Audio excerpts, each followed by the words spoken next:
Well, hi everybody, this is Tammy from Winky World Adventures, and today I'm going to be talking a little bit about our next step in moving to Florida and becoming a resident here.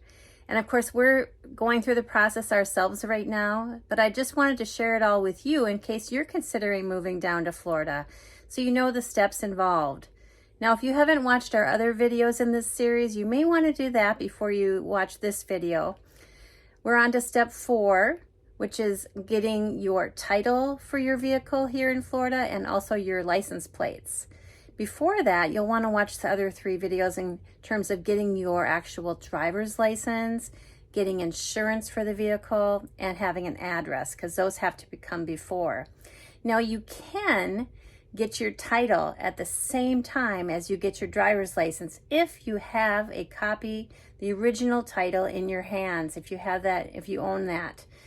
We weren't able to do that just because we still have a little loan, a little lien left on Ron's truck.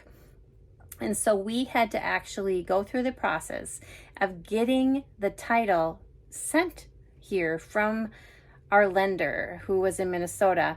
And so that took a little while. That's why this is a little delayed in coming. It took about 3 weeks, I would say. We filled out a form when we went in to get our driver's license at the tax collector's office here in Florida. And each county has their own, so it's pretty easy to locate. I will put a link in the description below so you can kind of look up where you might go to get yours if you're moving down here. But once you have that in place, then you again would have to have this form faxed by them to your lender to get the title sent, because in Minnesota the lender keeps the titles until you have your vehicles paid off. So we needed to get that anyway.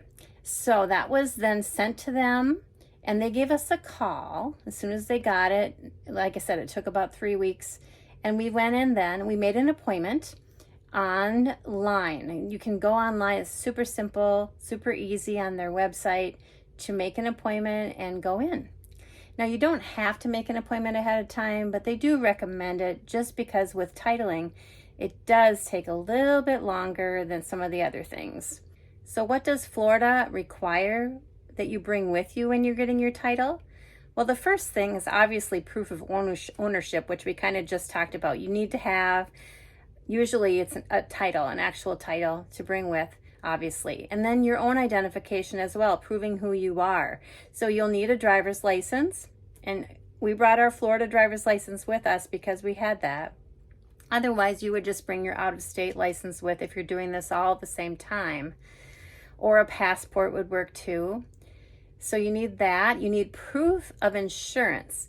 And it can't be from an out-of-state agent. It has to be a Florida licensed insurance seller. So, you have to have proof of that insurance with you.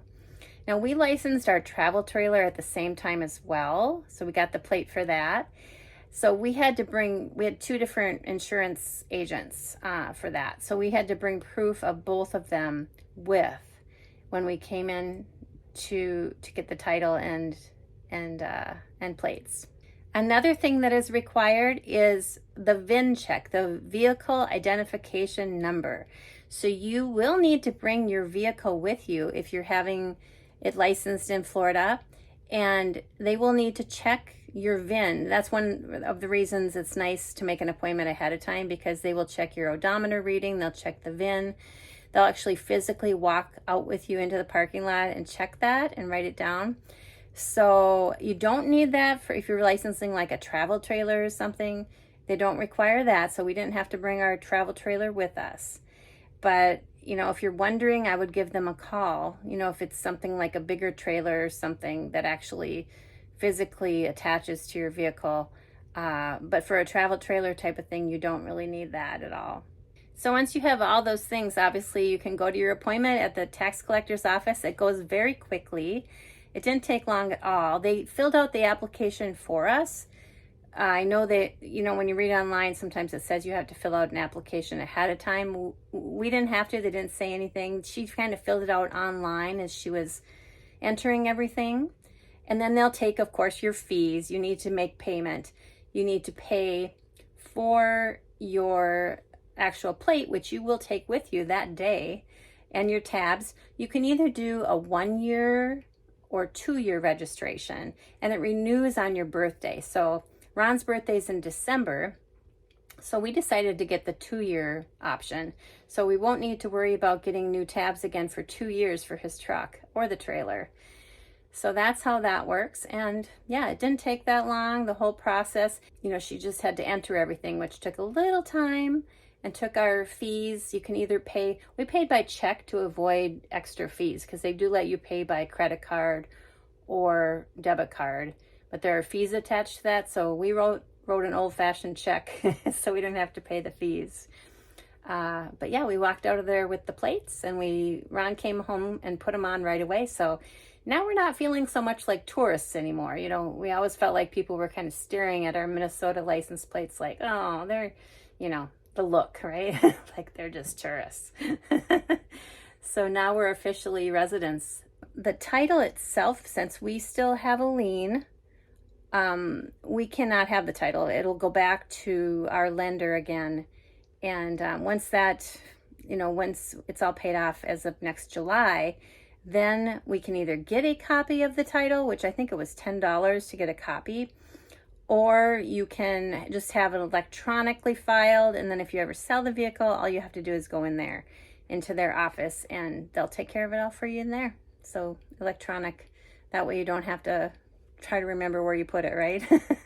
There's a couple steps we need to still do, and I'm going to talk to you about those in a later video, in terms of like health insurance, which we've kind of been completing, but I want to explain to you how we did that through the marketplace. And then also how to get a toll pass, because we're going to be doing that this weekend. You know, we wanted to wait until we had our license plate so we didn't have to do it on the old plate and then switch it over. So we've just been kind of doing the pay by plate, which is kind of expensive. So now we're going to go through the process of getting our own toll pass. So I'll be doing a video on that very soon. But I hope if you're considering moving to Florida that these steps are helping you a little bit in your process of figuring out what and how you do things. And if you have any questions, please leave them in the comments below and I'll try to help you. Take care, have a good day, and God bless.